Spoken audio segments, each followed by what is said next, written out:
For this story, we have to get all the way back to the hard times of kindergarten. I gotta give you a bit of context before I can tell you about the great heist of third grade in kindergarten. A long, long time ago, a warrior stood, about 120 centimeters tall, and in front of him, another two warriors. They were at the place where even the king goes alone, taking what some may call a collective piss. However, this was no ordinary collective piss. This one had a special beef to it. The conflict, which was about no other than whose dad is the oldest. A war which was fought for ages. The warrior had a plan to end it in a single battle. This warrior went by the name Hulu, a chubby kid who liked his Hot Wheels and wooden trains. Some may think this is an ordinary warrior, but this warrior was raised by the smartest dad in the hood. Okay, yeah, so basically we were just like standing there arguing whose dad is the oldest again, and the meta at that time was like showing all 10 fingers and then just like repeatedly spam them, and even though you had no idea how to pronounce the number, you knew it's a lot, okay? Like you would always win if you just stood there for 5 minutes spamming your tens. But my dad was apparently doing Project Einstein, so I for some reason knew how to like multiply numbers, and that's where the winning idea was born. I was like, what if I just be annoying? Like, what if I just let them show all the tens and then at the end just be like, oh yeah, well my dad's twice did that. Boom, take that. And that was the end of the war, my man. The undefeated champion with the oldest dad.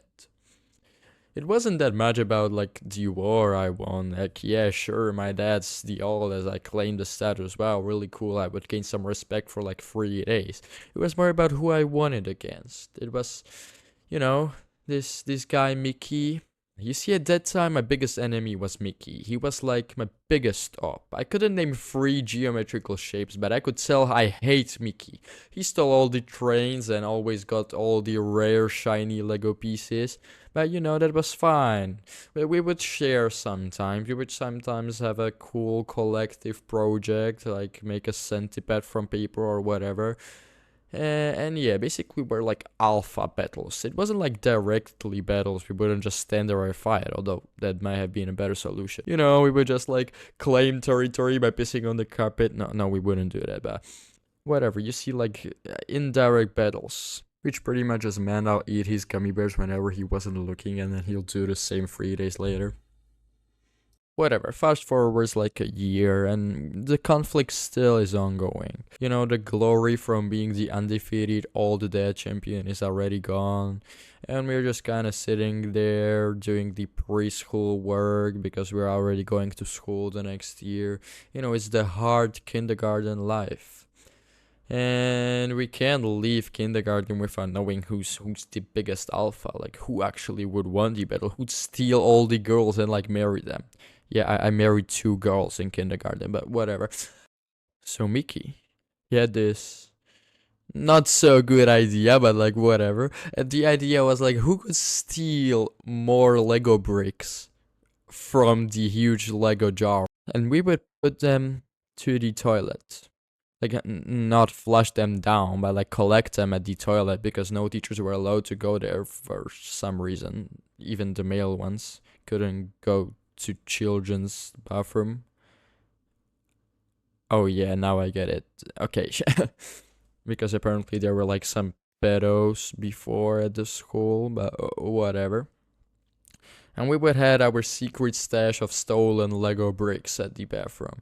And the bricks were piling up fast. Like Mickey would always just stack his pockets full of handfuls of Lego bricks. And I would just steal one by one, when the teacher wasn't looking. But then Mickey, he was winning. He had a chart, bro. This guy was crazy.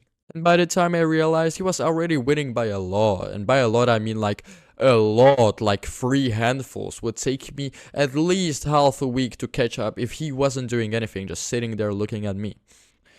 So I had to do something big. And if you watch my previous videos, you know I'm crazy.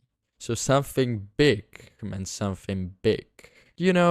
The title isn't stealing Mona Lisa from the Louvre Museum for no reason. This really was like stealing the Mona Lisa.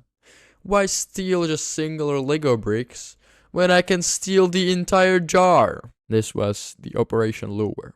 And as every experienced criminal, I had to make a plan. I couldn't just like walk in and grab the box and then just run to the bathroom. That would be too blatant, man. The teachers would be after me. I would just get swatted to the bathroom, and no, that would be the end of my stealing career. I can't risk that. So I had to arrange a plan. The biggest opportunity to make my plan happen would be when all the kids were asleep and when all the teachers were looking after the kids who were asleep. And I couldn't actually just like run to the bathroom or whatever. They would just force you to go to the bathroom before and then just force you to sleep for 2 hours. But kids who would have like a special activity after lunch. I'm pretty sure it was like some sort of art class. They didn't have to go sleep. And if you were attending the art class, you were like a boss, bro. Like everybody hated sleeping. Nobody was sleeping. Everybody was just laying there for 2 hours and then just rushing outside to play in sand or whatever. I had this luck that my dad was like really ambitious, and apart from teaching me like calculus at the age of 5, he also like decided I should do art. So I was signed up to this art class, and I was attending it with a few other weird kids whose parents were probably also really ambitious, but whatever. And I was attending this art class, and it so happened that we would always like watch a short story for like an hour, and then we would go to the art class because it wasn't for the entire 2 hours. And after the art class over, we would go play with the kids. And we're sitting there watching the story in another room, and I just sit there like, yeah, it's completely empty, the playing room where all the Legos are. I could steal that now if I needed to go to the bathroom all of a sudden. That's when my inner genius for stealing was born. So I asked the teacher if I may use the bathroom, and of course he says yes, he doesn't even care. He's like scrolling TikTok or whatever. And I go to the playing room, get the jar, put it to the bathroom, and boom. It wasn't that easy. Like my heart was pounding like crazy the entire time. I just thought I'll get caught and then I'll have to explain all of the stuff and whatever. But it's okay. We did it. The operation was successful. I won.